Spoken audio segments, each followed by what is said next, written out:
nous devons mobiliser la population autour du débat sur la Constitution, la révision ou le changement de la Constitution. Il y a même un sondage qui aurait déjà été fait ou qui a déjà été fait dans les grandes villes du pays.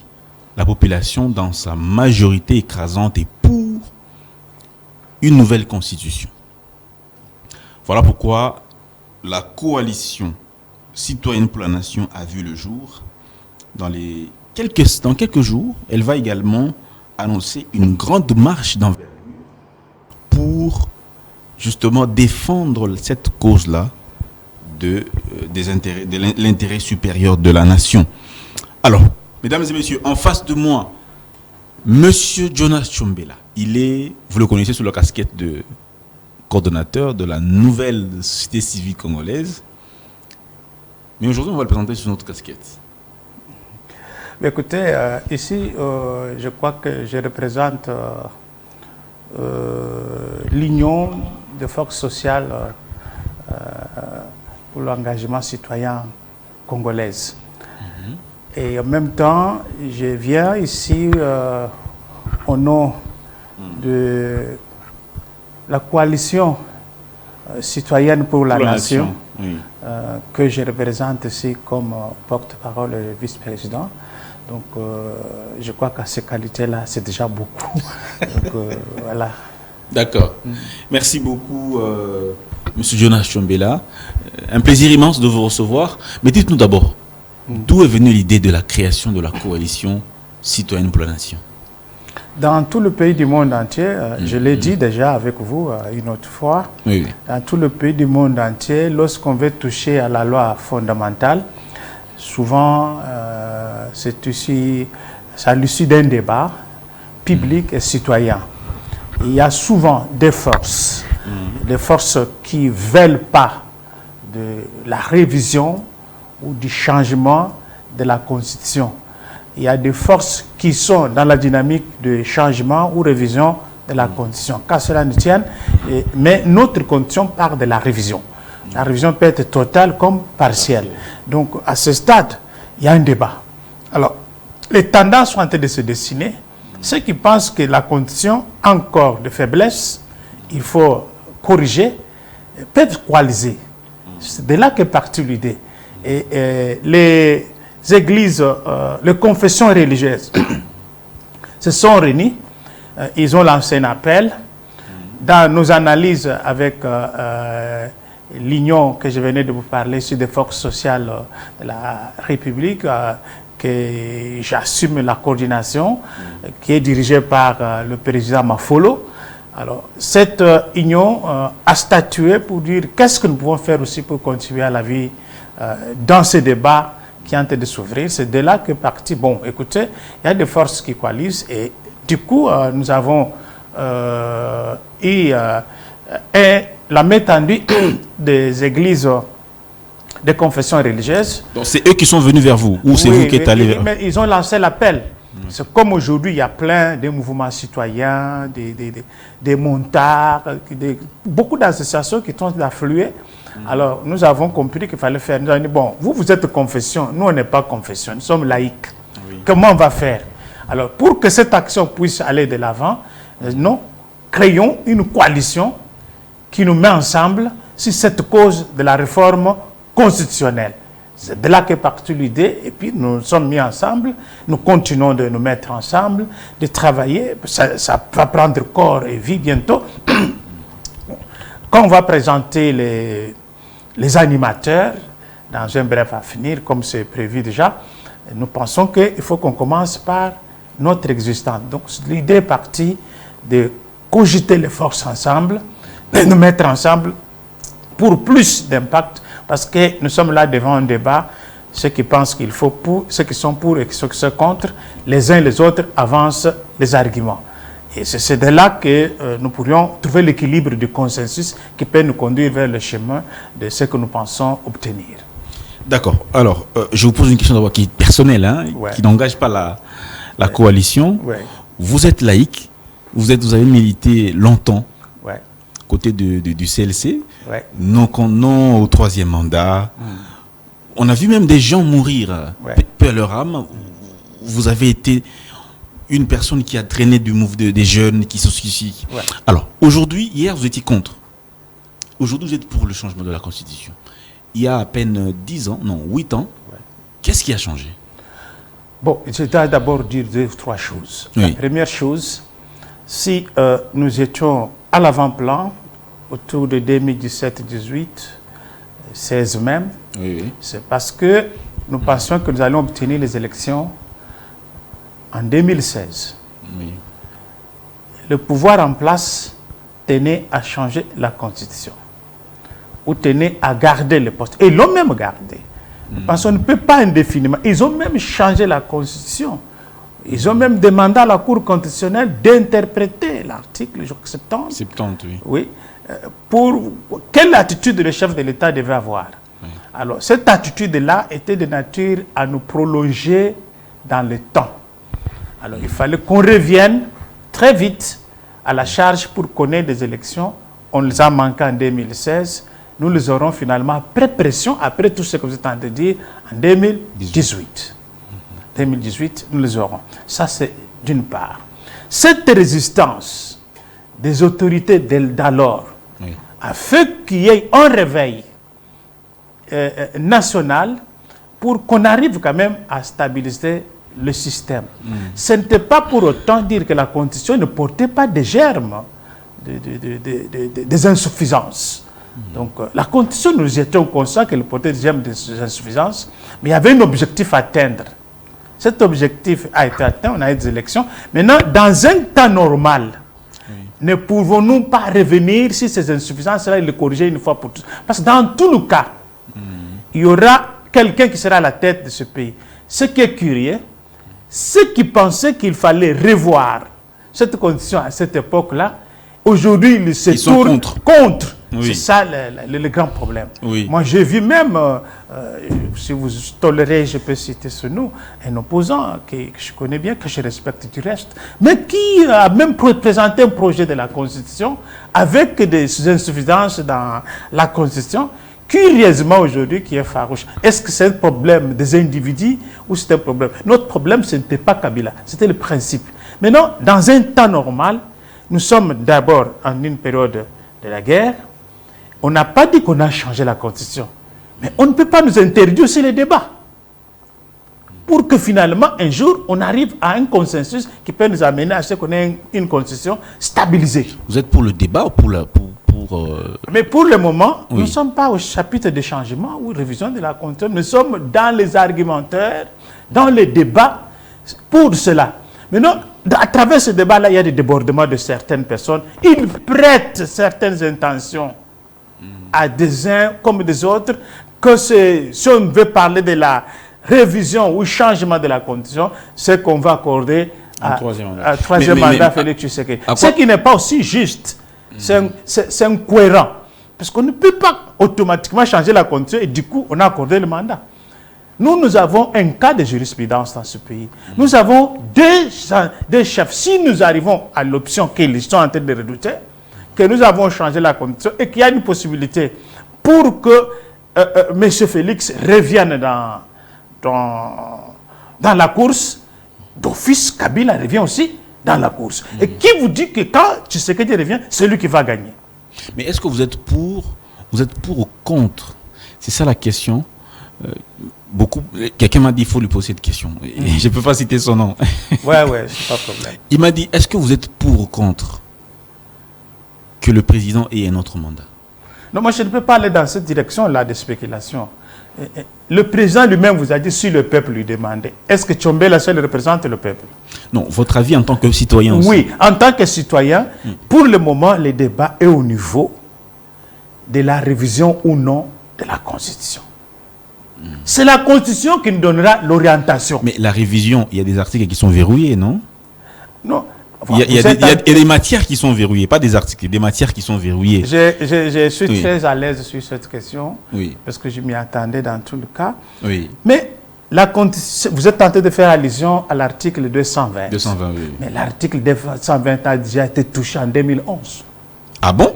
C'est beaucoup, parce que les Congolais comme dirait le professeur Kalouba, les Congolais n'ont pas la culture de lire, de suivre les choses. Ils tombent comme des anges qui viennent brutalement. Le principe de suffrage universel, qui est reconnu dans ça qu'on ne touchera pas. Mais ce principe a été touché en ramenant 2 tours à un seul tour. Cet article-là ne sera pas, comme il ne prétend aujourd'hui. Moi, j'ai la Constitution dans le téléphone, on peut le lire. On ne touche pas au principe de l'universalité du suffrage.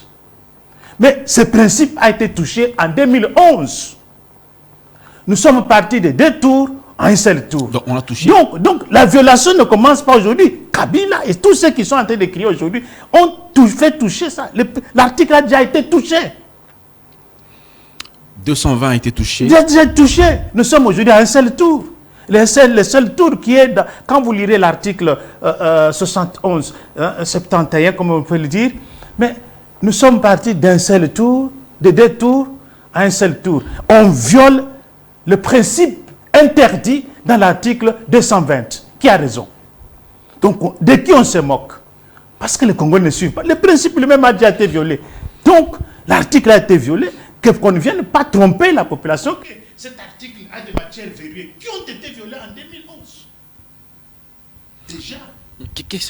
Quelle leçon on doit tirer par là? Mais c'est pour cette raison que nous sommes favorables au débat pour que nous puissions regarder dans notre constitution les articles qui posent problème pour que nous corrigions et qu'on ait une constitution stabilisée. Donc, on peut également, comme le 220 a été touché. Mais il a été touché déjà. Donc, c'est déjà ouvert.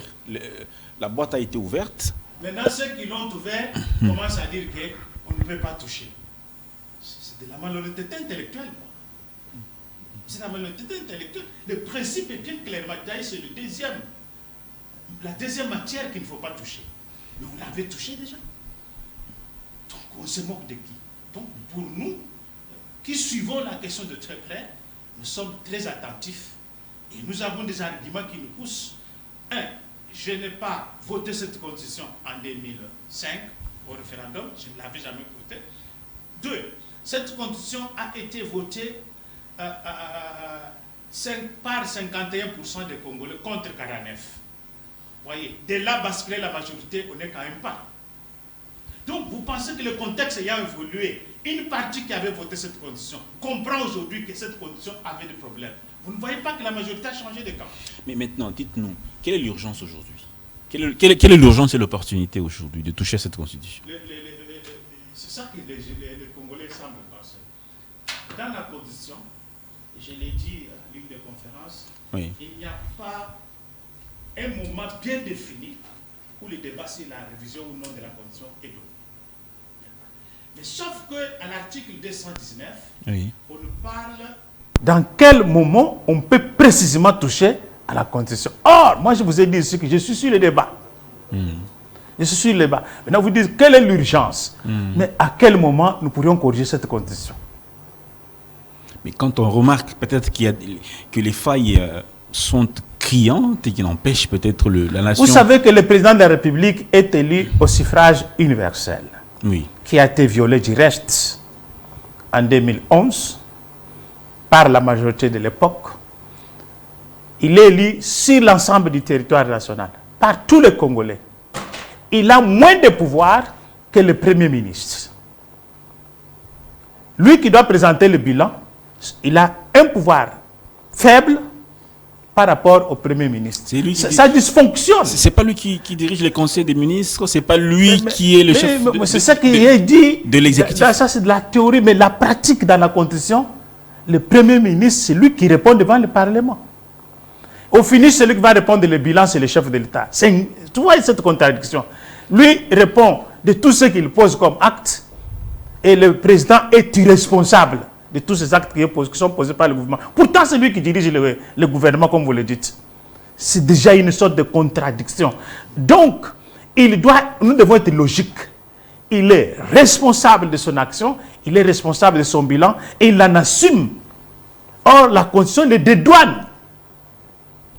Vous voyez ça? Donc, cette manière de faire, ça risque de nous poser des problèmes. Et puis, au finish, on va dire que c'est le Premier ministre. Nous, le Congolais, savons que c'est le président, alors que le président n'a pas le pouvoir réel. Oui, je vais revenir sur l'urgence et l'opportunité. Parce que vous avez dit que la Constitution ne détermine pas forcément le moment où nous devons Faire le débat. faire le débat. Mais elle détermine à quel moment on ne peut pas la réviser. Mais aussi, la question que je voudrais poser, qu'est-ce que vous avez remarqué, vous, de nocif ou qui ne permet pas à la nation de fonctionner normalement? Je viens de vous donner ici les principes de la répartition du pouvoir. Mais concrètement, est-ce que ça, Oui, c'est vraiment un handicap? J'ai donné le concret ici, les pouvoirs minces du président de la République par rapport à celui qu'il nomme. Est-ce que c'est un blocage nécessairement? J'en arrive. Oui. J'en arrive qu'il nomme. Ça, c'est déjà un des problèmes. L'autre problème, c'est lequel? Quand vous lirez l'article 51, il parle de la minorité. Quand vous rentrez à l'article 5 de la Constitution, qu'il faut protéger la minorité. C'est un piège. Un piège? J'en arrive. Allez-y. Je m'explique. Allez-y. C'est un piège qui a été mis dans la Constitution pour que certaines personnes puissent se déclarer minoritaires. Ce qui est en train de se passer aujourd'hui. Et se victimisent. Quelle personne? Oui, mais soyez précis. il y a une tribu qui est créée aujourd'hui au Congo qui s'estime minoritaire. Mais quand on regarde toutes les tribus congolaises, autour de 450, il n'y a aucune tribu qui est majoritaire.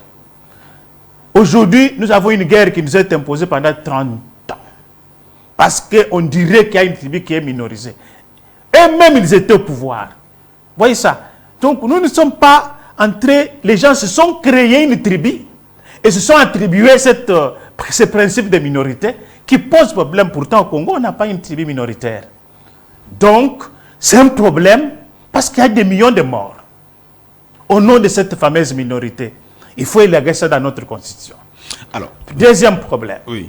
Il faut élaguer ça dans notre constitution. Quand nous allons voir l'article 10 de la constitution, l'article 10 parle de la nationalité congolaise qui est exclusive. Mais la réalité sur le terrain, aller au Parlement, c'est plein de binationaux. Aller dans le gouvernement, c'est plein de binationaux. C'est une réalité. Ces hommes et ces femmes ont une expertise pour ce pays. Pourquoi alors ne pas changer dans la Constitution directement que cette nationalité peut être détenue avec d'autres pays?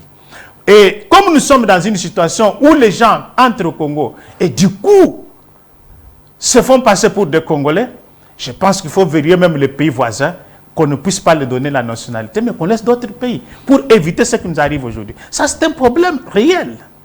Où nous sommes infiltrés par des hommes et des femmes d'autres pays. Aujourd'hui, ils se font passer pour des Congolais. Cette question doit être résolue. Parce que nous avons des milliers de morts. Nous avons des milliers de morts. Je venais de parler de l'article 71 de la Constitution qui nous a ramené, que je vis l'honorable Denis Sanga, que je respecte, qui dit même dans son projet de changement d'alors que nous devons commencer par rétablir les 2 tours de l'élection présidentielle. Aujourd'hui, il est contre cela.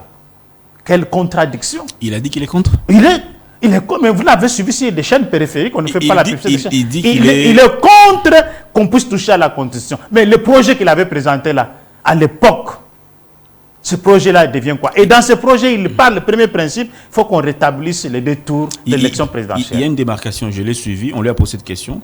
Il a dit, sa volonté ou son ambition, c'est de refuser la Constitution. Mais pas changer la Constitution, pas toucher aux articles qui sont verrouillés. Mais on l'avait touché en 2011, il était où? L'article verrouillé, le 220, a été touché en 2011. Où était l'honorable Denis Sanga? Le principe, aujourd'hui, il est décrit. 2 tours, un seul tour. Ça a déjà été touché. Il était où? Oui, mais est-ce que, puisque cela a été violé, il faudrait aller corriger maintenant. De violation en violation. On peut maintenant, cette fois-ci, verrouiller l'article. L'article contient des matières qu'on ne peut pas toucher, mais l'article lui-même n'est pas protégé parce que déjà en 2011, on l'avait touché.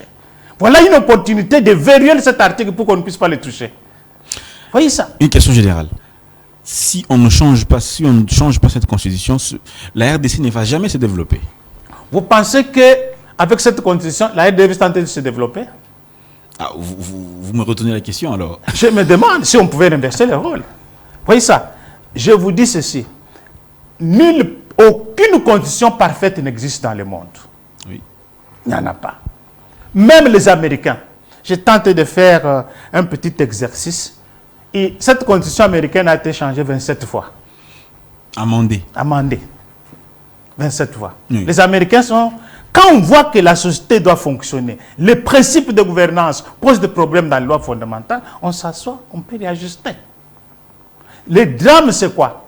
Parce que nous avons des gens, des hommes et des femmes qui pensent que quand on touche, on prête l'intention à celui qui gère. Mais il y aura toujours un président de la République un jour, qu'il soit Tshisekedi ou pas. Il y aura toujours un Congolais à la tête du pays qui va poser toujours les mêmes problèmes. Ça ne vous gênerait pas de le voir continuer? Moi, je ne suis pas dans le débat des hommes. Je ne suis pas dans le débat des individus et des hommes. Ici, je suis dans le débat des principes sur la loi fondamentale. C'est là où je suis. D'accord. Matata Pogno disait qu'il n'y a aucun lien entre le développement d'un pays et la Constitution. Personne n'a aussi dit qu'en changeant la Constitution, on va créer les liens. Mais on va réglementer le système de gouvernance. Ceux qui lisent ça, c'est lui, Matata, qui lit ça. Lui-même qui avait cette condition qu'il apprécie aujourd'hui. Hier, dans le gouvernement Kabila, où il était Premier ministre, il voulait changer cette constitution. Peux-tu nous dire quelle était la motivation de cette époque-là? C'est un monsieur mal placé pour parler de la constitution. Tous ces individus de cette trempe-là, ils sont très mal placés pour parler de la constitution. Ou bien nous donner des leçons. Parce qu'avec cette constitution, il le sait. Et le point de problème, aujourd'hui, il a un procès où il a été condamné sur l'histoire de Bokanga Alonso. C'est à cause de la confusion qu'il y a dans la Constitution. Vous voyez ça? Le Premier ministre, quand il quitte, qui peut être son juge, vous connaissez le débat qui s'est passé dans ce pays. Mais c'est maintenant l'occasion que nous puissions corriger cela pour que nous sachions qu'on ne peut pas gérer le pays après ne pas répondre. Vous voyez ça? Donc, Matata n'est pas vraiment quand même une personne bien placée, franchement, pour nous parler des développements, parce qu'il a été à la tête de ce pays. Nous avons vu ce que ça fait. Alors, aujourd'hui, les opposants sont, je pense Martin Fayulu qui dit, il faudra me marcher sous le corps pour changer cette constitution. Moi, je ne suis pas... je respecte beaucoup Martin, et puis on se connaît très bien. Je ne suis pas en train de voir le pouvoir en place tuer les Congolais. Mais je ne suis pas aussi en train de voir Martin se faire tuer. Mais lorsque le débat sur la révision de la Constitution, ce n'est pas un débat de biceps. Là, il blandit le biceps. C'est un débat d'idées. Qu'ils avancent les raisons pour lesquelles ils ne veulent pas qu'on change la Constitution. Et qu'on revienne à celui qui l'a voté au référendum en 2005 pour lui poser la question, qu'est-ce que tu penses de ces deux camps? Et que le peuple tranche. C'est ça la démocratie. C'est la démocratie. Sur le principe, c'est peut-être compréhensible. C'est ça la démocratie. Au lieu de perdre le temps que nous allons nous faire tuer, nous allons faire avancer les arguments. Allez, dans cette démarche, pendant qu'il y a une partie du pays qui est occupée, ça ne dérange pas. Ça, c'est une question qui vient de façon récurrente. Nous ne sommes pas encore dans la révision ou non de la Constitution. Nous sommes dans le débat sur la révision ou non de la Constitution. Est-ce que ça nous interdit de faire ce débat-là parce que le pays est occupé? Non. Quand il arrivera le moment de prendre les options, c'est en ce moment-là qu'on se posera cette question. Vous organisez une marche le 5 juin. La marche, c'est pour soutenir le débat sur la révision. Nous sommes en train d'organiser le 5 juin une grande marche dans cette ville. Oui. Et nous appelons tous les compatriotes à participer à cette marche sur la réforme constitutionnelle. Sur le débat sur la réforme constitutionnelle. Soyez précis, sur le débat ou sur la réforme? La réforme constitutionnelle, le débat autour de cela. Nous encourageons cela, que les Congolais s'approprient ces débats. Que ça c'est le débat des petits malins qui sont cachés dans leur chambre et qui commencent à parler à partir de leur chambre pour ou contre. Non, ça cesse d'être débat des politiciens, ça devient le débat de la population. La population déterminera. C'est ça d'ailleurs les raisons pour lesquelles, c'est là ça la démocratie. Tous ceux qui pensent que nous pouvons réviser cette constitution, que nous pouvons changer toutes les failles qui sont dans la constitution, ils sont appelés les 5. Ils sont appelés les 5. Donc ce n'est pas un problème. Donc ce n'est pas les 5 qu'on va changer la constitution, mais les 5, nous sommes en train de nous mobiliser, que ce débat-là cesse le débat de l'élite, qui devient le débat des citoyens. Ce débat va servir à quoi exactement pendant que le pasteur Ejiba dit qu'il y a un sondage réalisé par le Forum des intellectuels de son église dans plusieurs villes du pays, affirmant qu'une majorité écrasante des Congolais sont favorables à la réforme constitutionnelle. C'est déjà conclu. Pourquoi le débat, encore une fois, si déjà il y a un sondage? Maintenant, il faut le vérifier sur le terrain. Mais vous êtes porte-parole. Vous êtes porte-parole. Oui, je vous dis. Ce qu'il a dit là, ce qui remet en question, vous êtes journaliste. Oui. Faites circuler votre micro baladeur. Vous comprendrez ce que le Congolais pense. C'est seulement de la manipulation de haute loi, toi là, que je m'y mette. C'est ça tout. Est-ce que c'est tout qu'il y a dedans. Pourrez... Ce qu'il dit là, on ne contredit pas quelqu'un parce qu'il a dit. Il faut aussi réorganiser votre sondage et amener les résultats. On peut comparer les sondages. Vous voyez ça?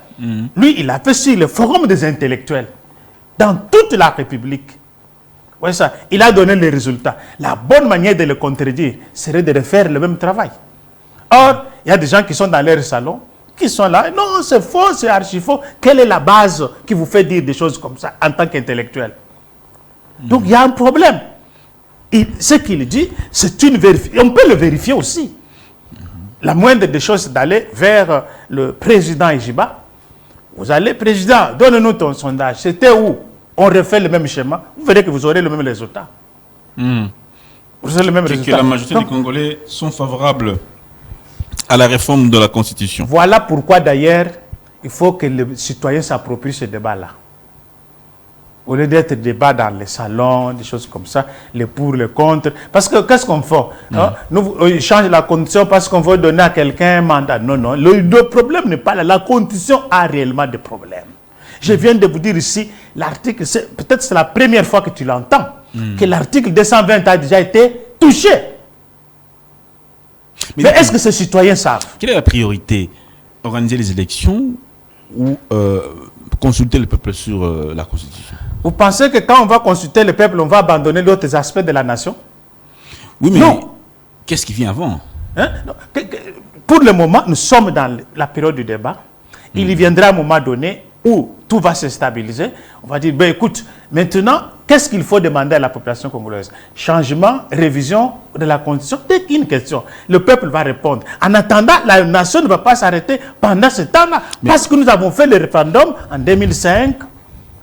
Les autres aspects de la vie de la nation ont continué à fonctionner normalement parce qu'il y a des institutions en place. Les mandats de toutes les institutions se terminent en 2028. La constitution actuelle ne dit que cela. Il n'y a pas personne qui a contredit ça. Oui, mais puisque le mandat s'arrête, il faut de nouvelles élections. Oui, mais nous, on n'a pas refusé d'organiser des élections. Je n'ai pas vu où est-ce qu'on a dit qu'on ne peut pas organiser les élections. C'est des gens qui pensent. Ils disent, tant que le président de la République, c'est là que tout est oui, dans sa conférence, il dit, tant qu'il y aura la guerre à l'est du pays, alors on ne peut pas avoir les élections. Mais entre-temps, si la guerre s'arrêtait, on fait quoi? Vous voyez ça? Les gens ne voient pas d'autres hypothèses. Ils pensent que nous sommes dans l'hypothèse où on n'aura pas toujours...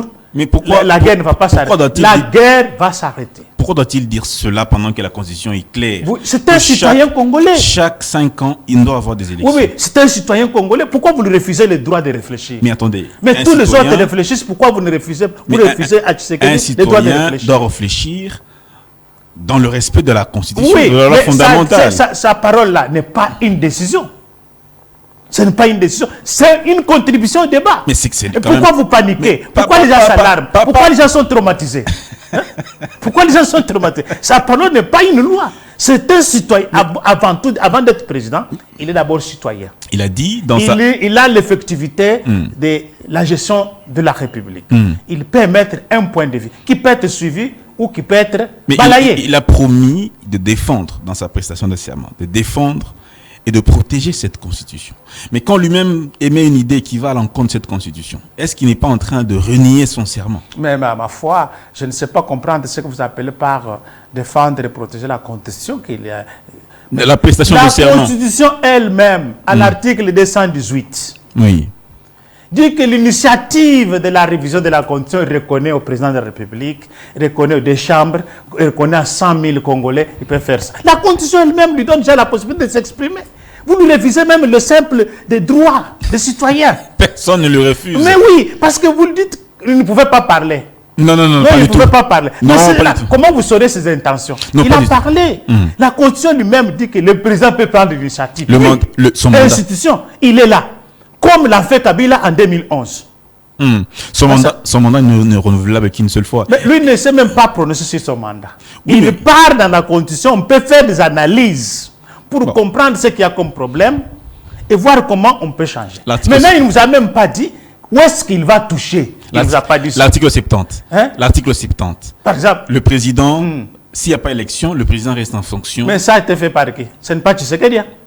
Oui, mais je pose la question. Cet article-là, avait-il été bien interprété par la Cour constitutionnelle à l'époque, je crois en 2015 ou 2016, disons que le président reste en fonction jusque... Est-ce que c'était bien interprété? C'est ça. Quand les gens pensaient faire ça, ils pensaient qu'ils étaient éternels. Ils sont rattrapés. Ils sont rattrapés par l'histoire. Ils pensaient que nous, en changeant comme ça, nous serons présidents et on va profiter de ces dispositions plus de temps. Aujourd'hui, c'est quelqu'un d'autre. Laissez-lui aussi profiter de ça. Ah oui, mais parce que vous pensiez que c'était bon pour vous. Voilà pourquoi nous, on pense qu'il faut revenir sur la Constitution. Pour que tout soit impersonnel. Tout doit être impersonnel. On ne doit pas avoir une constitution taillée sur l'individu. Quelles sont les garanties que nous aurons une constitution qui sera une constitution... Même celle que nous aurons là, des générations qui vont venir peuvent encore changer. Parce que le contexte sera autre chose. Donc, nous ne pouvons pas prédire ce qui nous arrivera demain. Parce qu'on n'est pas encore demain. Nous, on peut tirer les leçons de ce qu'on a commis comme faille hier et améliorer aujourd'hui. Vous voyez ça? C'est ça que nous pouvons faire. Pour le moment, même ce que nous pensons, nous, améliorer. Je vous ai cité une litanie d'articles ici. Quand on va les améliorer, demain, on peut encore détecter d'autres faiblesses liées au contexte prochain. Et les Congolais peuvent encore se mettre et changer. Les États-Unis, ils ont maintenant autour de 232 ans, avec la même condition qui a été changée près de 27 fois, amendée près de 27 fois. Ça a mené les États-Unis à une condition un peu plus stable. À ce stade, on ne peut pas dire que notre condition est parfaite. Même ceux qui disent que la condition n'est pas parfaite, c'est parce qu'il y a un problème de la politique de haute toile que je vais mettre. C'est tout ce que je sais, moi. Donc, il y aura la fin de l'agression et là, on va organiser ce référendum. Je pense que, d'abord, l'article 219 vous dit que pendant l'état de siège, on ne peut pas revoir la Constitution. Voilà. Vous voyez ça? Oui. Ça veut dire quoi? On va travailler pour qu'on arrive à une période où toutes ces questions ne vont plus se poser. Vous voyez ça? Pendant le mandat ou au-delà du mandat? Non, le problème c'est que nous ne sommes pas encore au-delà du mandat. Nous sommes dans le mandat. Et si on dépassait le mandat? Dans le mandat, les efforts sont d'être fournis pour que le pays devienne, l'unité du pays soit recouverte, pour que les états de siège tombent, pour que toutes les barrières qui peuvent bloquer le référendum puissent tomber. On n'est pas encore à la fin du mandat. Mais on s'agite, on est traumatisé par des phrases seulement intentionnelles de quelqu'un qui pense sur son pays parce qu'il le gère. Il a l'effectivité. De la même manière que Kabila a géré ce pays, il a l'effectivité du pouvoir, il connaît ce qui se passe. Il peut mettre des points de vue. Je ne suis pas son avocat. Mais je pense, moi, c'est une opportunité qui nous est offerte parce que moi, j'avais voté contre cette constitution. En 2006. En 2005. 2005. Pourquoi? Oui, j'avais voté cette constitution parce que je n'estimais pas que cette constitution... Aujourd'hui, on parle de la nationalité. À l'époque, déjà en 2005, moi j'étais déjà en train de m'inquiéter de cela. Le moratoire a été au Parlement ici. Vous vous rappelez José Makila, vous vous rappelez de Vital Kamerhe. José Makila est venu dire, si vous voulez lever le bouclier, moi j'amène la liste. Le moratoire est ici. Beaucoup sont dans cette affaire-là. Allons, soyons francs avec nous. Déjà en 2005, le professeur, paix à son âme, Moukadi Boni, a dit que la Constitution était un projet à refaire. Cette condition, on la vote le soir, le matin, lui a publié un livre, un projet à refaire. Merci beaucoup, on est à la fin. Donc vous ne reniez pas votre combat d'hier? Non, je ne renie pas, mon combat évolue. Il s'adapte à l'environnement. Je ne suis pas en train de faire un combat comme si je suis dans un combat de me positionner. Non, je n'en ai pas. Je suis dans un combat de réalisme. Il faut que nous puissions voir ce que nous avions fait hier. Nous avions fait dans un contexte qui n'est pas celui d'aujourd'hui. Vous voyez ça, qui n'est pas celui d'aujourd'hui. C'est un contexte qui nous pousse à ce que nous puissions améliorer. Mais ce n'est pas la fin du monde. Est-ce que ce n'est pas craché sur la mémoire de ceux qui sont morts pour la défense de cette Vous pensez que s'il y aura un autre président qui vienne sur cette constitution, il aura aussi craché sur les morts? Pas du tout. Pas du tout. Les Rossi, il y aura toujours un Congolais. Les Thérèse Il y aura un Congolais qui sera là. Ça fait des gens sont en train d'utiliser. Moi, je suis du comité laïque de coordination. Je n'ai pas renié ça, je l'insiste. Je suis membre. Je n'ai jamais présenté ma démission, ne vous en faites pas. Donc vous engagez le comité laïque? Non, je n'engage pas le comité laïque de coordination parce qu'il ne s'est pas réuni. Donc, je veux vous dire que le combat là, dans ce contexte-là, il était temps qu'on le fasse.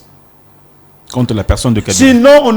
Sinon, on n'aurait même pas l'alternance. Parce que la course, il n'y avait pas que Kabila. Hein? Il n'y avait pas que l'homme de Kabila, il y avait d'autres personnalités de notre pays qui étaient dans la course. Il y a un de l'air, l'alternance pouvait venir de Fayoulou, pouvait venir de Sesanga, pouvait venir de Setskikouni, ou pouvait venir de Chadari. Vous voyez ça? Est-ce que maintenant, quand il y a quelqu'un d'entre eux qui est passé, pourquoi ça devient un problème? On a obtenu ça. Merci beaucoup, Monsieur Jonas Tchombela. Vous êtes donc porte-parole vice-président de la coalition citoyenne pour la nation, CCN. En tout cas, on vous a entendu, on vous a suivi. Merci beaucoup, on vous souhaite bonne chance aussi dans votre démarche. Merci beaucoup. Ce que moi j'appelle la population congolaise de ne pas se faire traumatiser par les déclarations des uns et des autres. On dit bien du choc des idées jaillit la lumière. Nous installons-nous dans les débats avec des arguments, pas si des personnalités, pour l'avenir du Congo et des Congolais. C'est ça qui compte. Maintenant, dans le débat des individus et des citoyens, personnellement, je n'entrerai pas dans ce débat-là. Des individus ou des autres. J'appelle seulement les compatriotes qui me suivent maintenant. Rendez-vous le 5 dans la rue pour la réforme de la Constitution. Pas pour le débat. La réforme de la Constitution ne peut pas venir sans débat. Très bien. Merci. Merci beaucoup au coordonnateur, comme je suis habitué à vous appeler. Merci beaucoup de nous avoir honorés. Merci. Merci aussi à vous, chers téléspectateurs. Voilà, vous avez suivi. Vous avez aussi un avis contraire. Venez, ce plateau va également vous recevoir. Il n'y a pas de souci. Allez, à très bientôt. Voilà.